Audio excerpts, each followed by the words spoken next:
आपका first question है, भारत की प्रथम महिला आईपीएस कौन थी? तो एग्जाम की दृष्टि से ये इंपॉर्टेंट क्वेश्चन है, तो यहाँ पे आपका एकदम सही उत्तर होगा ऑप्शन ए, यानी कि किरण बेदी। जो किरण बेदी थी ये कौन थी? तो ये थी भारत की प्रथम महिला आईपीएस। आपसे सीधा डायरेक्ट एग्जाम में पूछा जाएगा कि भारत की प्रथम महिला आईपीएस कौन है, तो वहां पे आपका एकदम सही उत्तर होगा किरण बेदी। अगर हम बात करें ऑप्शन बी की, यानी कि सचेता कृपलानी की, तो ये थी भारत की प्रथम महिला मुख्यमंत्री। ये भी आपको नोट करना है, ये एक ऐसा पॉइंट है जो कि एग्जाम में कई बार पूछा गया है। तो भारत की प्रथम महिला मुख्यमंत्री कौन थी? तो उनका नाम है सचेता कृपलानी। अगर हम बात करें ऑप्शन सी की, तो एग्जाम की दृष्टि से ये इंपॉर्टेंट है, तो ये थी भारत की प्रथम महिला प्रधानमंत्री। तो ये भी आपसे सीधा डायरेक्ट एग्जाम में पूछ लिया जाता है कि भारत की प्रथम महिला प्रधानमंत्री कौन थी? तो उनका नाम है इंदिरा गांधी। अगर हम बात करें ऑप्शन डी की, यानी कि बुला चौधरी की, तो बुला चौधरी एक ऐसी प्रथम भारतीय महिला थी जिन्होंने 7 सागर को तैरकर पार किया था। कितने सागर को? 7 सागर को। ये तो सभी ये क्वेश्चन आपके एग्जाम की दृष्टि से इंपॉर्टेंट है। मैं जितने भी यहाँ पे क्वेश्चन आपको बताऊंगा उन सभी की डिटेल आपको यहाँ पे मिलने वाली है, तो आप बने रहिए हमारे साथ। आपका नेक्स्ट क्वेश्चन है, विश्व स्वास्थ्य दिवस कब मनाया जाता है? तो ये भी एग्जाम की दृष्टि से इंपॉर्टेंट क्वेश्चन है, तो यहाँ पे आपका एकदम सही उत्तर होगा ऑप्शन बी, यानी कि 7 अप्रैल। तो 7 अप्रैल को मनाया जाता है विश्व स्वास्थ्य दिवस। अगर हम बात करें अदर ऑप्शन की, जैसे आपको दे रखा है ऑप्शन ए में 12 जनवरी, तो 12 जनवरी को मनाया जाता है राष्ट्रीय युवा दिवस। ये इंपॉर्टेंट है, आपको एग्जाम में कई बार देखने को मिला होगा कि राष्ट्रीय युवा दिवस कब मनाया जाता है। आपसे सीधा डायरेक्ट एग्जाम में इसी प्रकार से पूछा जाएगा। तो ये मनाया जाता है 12 जनवरी को। और किसके जन्म दिवस पर मनाया जाता है? तो स्वामी विवेकानंद के पे। ये पॉइंट आपका एक्स्ट्रा है, ये वेरी इंपॉर्टेंट है। तो स्वामी जो विवेकानंद थे, तो उनका जन्म दिवस था 12 जनवरी को, तब से मनाया जाने लगा राष्ट्रीय युवा दिवस। तो राष्ट्रीय युवा दिवस कितनी तारीख को मनाया जाता है? तो ये आप याद रखेंगे 12 जनवरी को। अगर हम बात करें ऑप्शन सी की, यानी कि 5 जून की, तो 5 जून को मनाया जाता है विश्व पर्यावरण दिवस। ये कई बार आपसे डायरेक्ट एग्जाम में पूछा जाता है कि विश्व पर्यावरण दिवस कब मनाया जाता है? तो ये मनाया जाता है 5 जून को। अगर हम बात करें 1 दिसंबर की, तो ये भी एग्जाम की दृष्टि से मोस्ट है। जो एड्स दिवस होता है वो एड्स दिवस कब मनाया जाता है? तो एड्स दिवस मनाया जाता है 1 दिसंबर को। तो ये सभी एग्जाम की दृष्टि से मोस्ट क्वेश्चन हैं। आपका नेक्स्ट क्वेश्चन है, भारत का नेपोलियन किसे कहते हैं?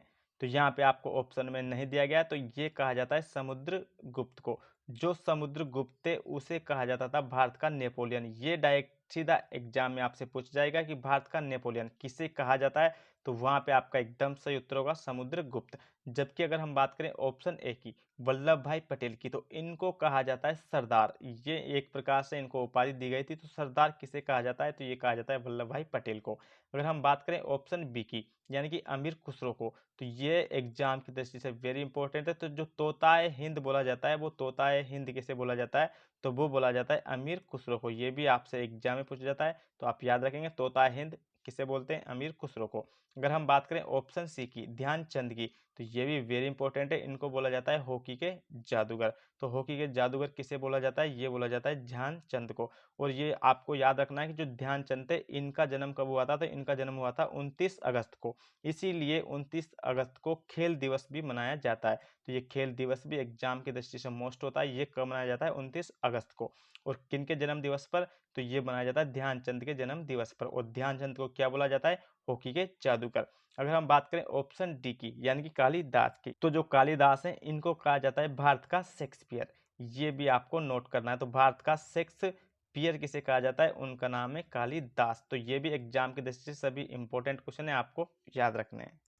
आपका नेक्स्ट क्वेश्चन है, निम्न में से पंडित रविशंकर का संबंध किससे है? तो एग्जाम की दृष्टि से इंपॉर्टेंट क्वेश्चन है। यहाँ पे आपका एकदम सही उत्तर हो जाएगा ऑप्शन ए, सितार। यानी कि जो पंडित रविशंकर थे ये थे सितार वादक, इसलिए ये आपका डायरेक्ट क्वेश्चन एग्जाम में पूछ लिया जाता है, तो आप याद रखेंगे। अगर हम बात करें ऑप्शन बी की, यानी कि तबला की, तो तबला वादक कौन थे? ये फेमस थे, उनका नाम है जाकिर हुसैन। ये आपसे डायरेक्ट एग्जाम में पूछ जाता है। तो जाकिर हुसैन कौन थे? तो ये थे तबला वादक। अगर हम बात करें ऑप्शन सी की, यानी कि सरोद वादक की, तो सरोद वादक कौन थे? अजमद अली। ये भी आपको याद रखना है। तो अमजद अली थे, ये थे सरोद वादक। अगर हम बात करें ऑप्शन डी की, यानी कि शहनाई की, तो शहनाई कौन बजाते थे? उनका नाम है बिस्मिल्लाह खान। क्या नाम है उनका? बिस्मिल्लाह। तो ये भी इंपॉर्टेंट क्वेश्चन है, आपको याद रखना है। तो बिस्मिल्लाह खान कौन थे? शहनाई वादक थे। जबकि अमजद अली थे सरोद वादक। और तबला वादक कौन थे? जाकिर हुसैन। और जो सितार वादक थे ये सबसे ज़्यादा आज तक का आया हुआ क्वेश्चन है, तो ये थे पंडित रविशंकर शुक्ल। तो चलिए हम बढ़ते हैं नेक्स्ट क्वेश्चन की ओर। आपका नेक्स्ट क्वेश्चन है महात्मा गांधी का स्मृति स्थल कौन सा है? सॉरी, यहाँ पे होगा आपका समाधि, यानी कि जो महात्मा गांधी थे उनका समाधि स्थल कौन सा है? तो यहाँ पे आपका एकदम सही उत्तर होगा ऑप्शन ए, यानी कि राजघाट। जो राजघाट है ये आपसे एग्जाम में पूछा जाता है, तो ये किनका समाधि स्थल था? तो ये था महात्मा गांधी का, ये आपको नोट करना है। अगर हम बात करें ऑप्शन बी की, यानी कि शांति वन की, तो जो शांति वन है ये किसका समाधि स्थल था? तो ये था पंडित जवाहरलाल नेहरू का। तो ये जो नेहरू जी थे उनका जो समाधि स्थल था वो उसका क्या नाम था? तो वो था शांति वन। अगर हम बात करें ऑप्शन सी की, यानी कि चैत्र भूमि या फिर इसे हम चैत्रा भूमि भी बोलते हैं, तो ये था डॉक्टर भीमराव अंबेडकर का समाधि स्थल। कौन का? डॉक्टर भीमराव अंबेडकर का। अगर हम बात करें ऑप्शन डी की, यानी कि स्मृति स्थल, तो ये था अटल बिहारी वाजपेयी का समाधि स्थल। कौन का? अटल बिहारी वाजपेयी का। तो ये भी सभी एग्जाम की दृष्टि से मोस्ट क्वेश्चन है, आपको याद रखने हैं। आपका नेक्स्ट क्वेश्चन है कचिपुड़ी किस राज्य का लोक नृत्य है? तो एग्जाम की दृष्टि से वेरी इंपॉर्टेंट है। तो जो कचिपुड़ी लोक नृत्य होता है ये किस राज्य का होता है? तो ये होता है आंध्र प्रदेश का। ये आपको नोट करना है। अगर हम बात करें असम की, तो असम का होता है बिहू। आपको एग्जाम में कई बार देखने को मिला होगा, आपसे सीधा डायरेक्ट पूछा जाता है कि जो बिहू लोक नृत्य होता है ये किस राज्य का होता है? तो ये होता है असम का। अगर हम बात करें गुजरात की, तो गुजरात का भी आपसे कई बार पूछा जाता है। जो गरबा होता है वो कहाँ का लोक नृत्य होता है? तो वो होता है गुजरात का। अगर हम बात करें छत्तीसगढ़ की, तो छत्तीसगढ़ का लोक नृत्य क्या होता है? तो वो होता है पंडवानी। ये भी आपको याद रखना है, ये भी आपसे डायरेक्ट सीधा एग्जाम में पूछ जाता है। तो पंडवानी होता है छत्तीसगढ़ का। अगर हम बात करें कर्नाटक की, तो कर्नाटक का होता है यक्षगान। ये भी आपको कई बार एग्जाम में देखने को मिला होगा। तो यक्षगान होता है कर्नाटक का, जबकि पंडवानी होता है छत्तीसगढ़ का, और जो गरबा होता है ये होता है गुजरात का, और जो बिहू होता है ये होता है असम का। और कचिपुड़ी का लोक नृत्य कौन सा होता है? ये सॉरी, कचिपुड़ी किस राज्य का लोक नृत्य होता है? तो ये होता है आंध्र प्रदेश का। तो चलिए हम बढ़ते हैं आपके नेक्स्ट क्वेश्चन की ओर। आपका नेक्स्ट क्वेश्चन है केंद्रीय वन अनुसंधान केंद्र कहाँ स्थित है? तो ये एग्जाम की दृष्टि से वेरी इंपॉर्टेंट है। तो यहाँ पे आपका एकदम सही उत्तर होगा ऑप्शन सी, यानी कि देहरादून। जो देहरादून है वहाँ पे आपका केंद्रीय वन अनुसंधान केंद्र है, ये आपको याद रखना है। आपका नेक्स्ट क्वेश्चन है सुंदरवन राष्ट्रीय उद्यान कहाँ स्थित है? तो एग्जाम की तरफ से वेरी इंपॉर्टेंट है, ये कई बार आया हुआ है। तो यहाँ पे आपका एकदम सही उत्तर होगा ऑप्शन बी, पश्चिम बंगाल।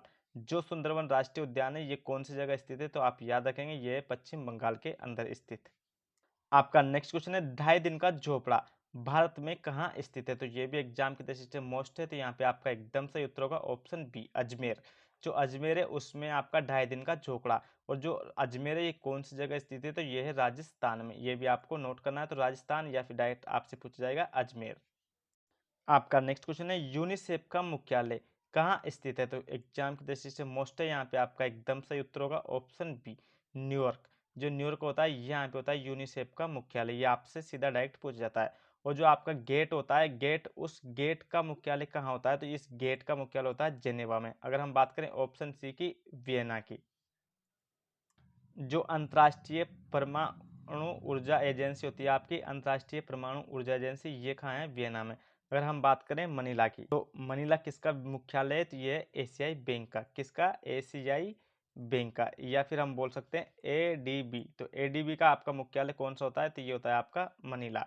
तो एग्जाम की दृष्टि से ये सभी महत्वपूर्ण क्वेश्चन थे, ये आपको नोट करने थे। तो आई होप कि आपको वीडियो पसंद आया होगा।